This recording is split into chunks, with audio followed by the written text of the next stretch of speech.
Hello everyone, it's uxwbill here once again, and today I have a video about more computer stuff. What you're looking at here is a Dell PowerEdge 600SC server and a box of random computer parts. Both of these items came from fellow YouTuber Maxxarcade. The server was an eBay find, and the box came about when I expressed an interest in buying the old motherboard out of his music player PC and his DJ setup. So he sold me the motherboard, and there's a bunch of other things in that box that I haven't looked at yet.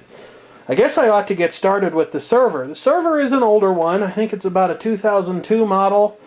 I looked up the service tag, and I think this system was first delivered for use in early 2003. And it came with a highfalutin service contract on it that if it broke down, somebody was going to be there, I think, next business day to fix it up. Now, this is admittedly an entry-level server, and being that it's getting close to basically 10 years old, some might wonder what kind of value it has, but I think it'll make a fine little playground for miscellaneous server projects. Now, this server has had an interesting life. When it came to him, all these little holes on the front were full of dust, except for one or two of them. I also saw what I believe to be this server sitting in his subwoofer video, where things were falling off of the shelves, which was highly amusing to watch, especially the way that box of floppy diskettes just kept holding on. Luckily, nothing clocked this server, so it should be as good as it ever was. This thing's a little interesting on the inside. There are definitely some interesting choices that Dell made in the construction of this machine. The keys are still here on the back of it. I think the lock is up by the power supply. And the case looks to be largely a generic ATX type. There you can see an I/O shield. And up here, this screw-in thing doesn't seem to do anything anymore. This thumb wheel, on the other hand, still works perfectly. And when that's off, the side of the case comes open, give or take a little bit. It's not quite as well made as a PS2 Model 95, or any other PS2 for that matter. But then again, what is? It's not at all bad for what it is, though. Have an instruction sheet here on the side, full of assorted do's and do-nots regarding cooling and expansion and power. Power is probably the most curious thing. Now, in machines like this, Dell typically underrated their power supplies, and this power supply looks very similar to the one that's in the Dimension 8100 or Optiplex GX400 series machine. But this supply is only rated for 250 watts, and I don't think it would take too long to go through that with a 1.8 gigahertz Pentium 4 processor. I think this is new enough that it's socket 478. It supports 400 and 533 megahertz front-side buses. It demands, I believe, at least ECC memory, if not registered memory. But the thing that really struck me as curious about it is the number of drive bays and the number of officially supported hard drives as per Dell's specifications. It seems to me like even a power supply that is overbuilt and underrated at 250 watts, so let's say maybe it's good for 300 on the north end of that, would still be struggling a little bit in a server such as this that was fully populated with hard drives and fully populated with expansion cards. You can see that there is an onboard video chip there, an older ATI Rage. It's not upgradable. The chipset is from ServerWorks and is a Grand Champion SL chipset. Not too familiar with ServerWorks chipsets, although they do seem to be generally well regarded. There are a couple of 64-bit PCI slots there, and a conventional 32-bit one at the bottom. I was going to fire this up, but I've been out tonight with Bizarre Furhead, helping him take care of things like getting new headliner material for the Silver Buick. And the simple fact of the matter is, folks, I'm just worn out at this point. It's 10:35 at night right now, and I need to be in bed. But I thought I'd talk about this just real quickly. This seems like a pretty nicely made system, and it was pretty reasonably priced, too. Now for the box of fun stuff. Let's take a look at what's in there, because that's 35 pounds worth of computer-related goodness that I haven't popped open yet. Okay, there's the box all opened up. Let's see what's all inside here. Got a foam block. Hard drives. Lots and lots of hard drives. It's a 160 gig Barracuda. Now some of these have got reallocated sectors. There's a Maxxarcade drive that just squirted right out of its packaging. But reallocated sectors usually aren't a problem unless the drive should start having a greatly increasing number of them.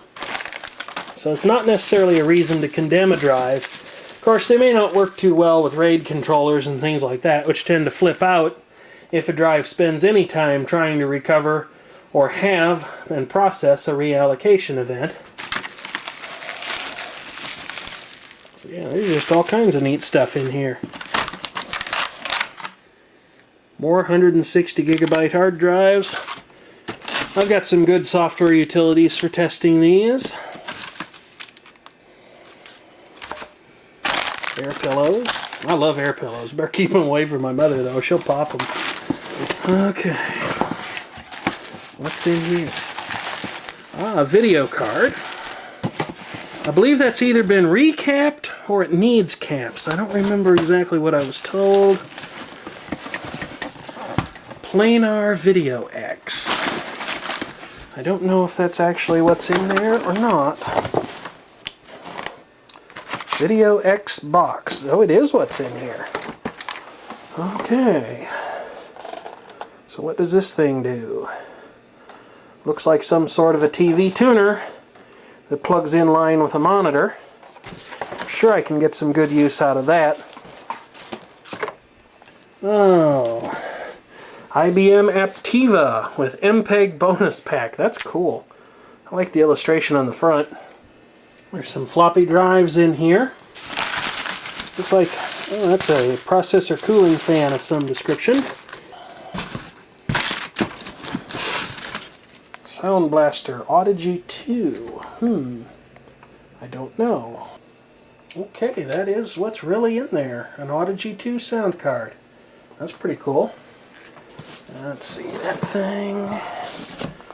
And then some AGP and PCI video cards, which I can always put to good use around here. There's always something good to do with these.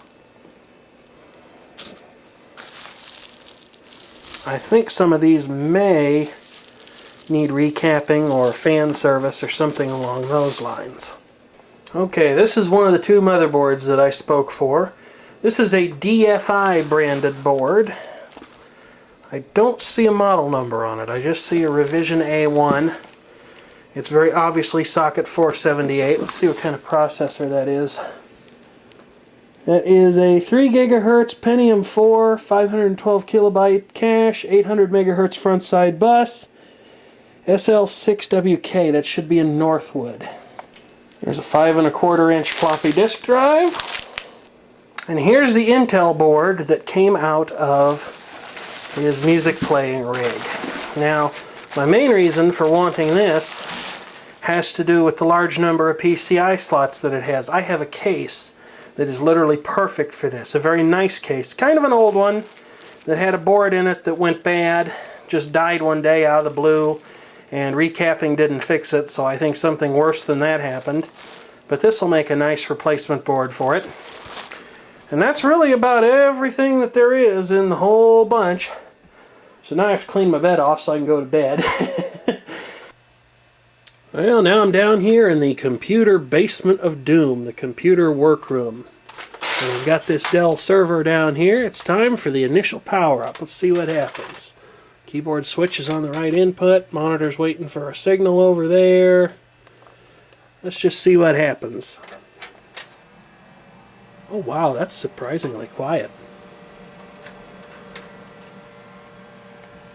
I heard the CD-ROM drive spin up.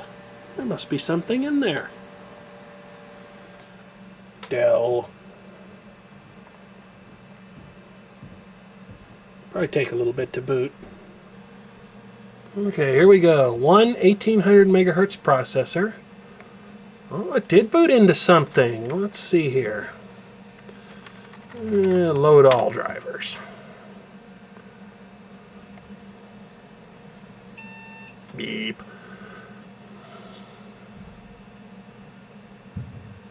I wonder what it's going to boot into. Oh, beep yourself.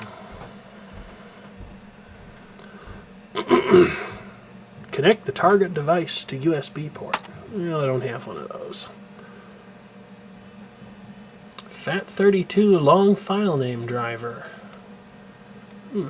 System seems to have stopped there. Oh, there it goes. Okay, what do we have here? Oh, this is an HDAT2 boot disk. Okay, well, we'll just run our way in there. Uh-oh. Well, that's no good. We'll see if shutting off the NMI will let us continue. Oh, it did. And we've got a list of storage devices. Let's see, there's a 60 gigabyte Western Digital hard drive. I believe that is an LG Gold Star CD-ROM drive. And this drive is saying that there is a host-protected area on it, which is basically a hidden place where the computer's OEM can store tools and things. Use that as sort of a diagnostics partition or something. Yep, the host-protected area is definitely enabled. Let's see, what did I want? I guess I'll go ahead and see if it'll boot into an operating system. There is no operating system installed on the machine, as you can see right here. So we'll try again and see if I can get into the Dell utility area on this system, maybe. Entering utility mode. Oh, utility partition not available, and yet there's something hidden away on that hard drive. Well, I wonder what that could be. Guess I'll have to find out at a later time. I have other things that I have to do, so this machine will have to take a bit of a back seat until I'm ready to work with it. In the meantime, though, if you have a comment, by all means, feel free to leave one, and thank you for watching.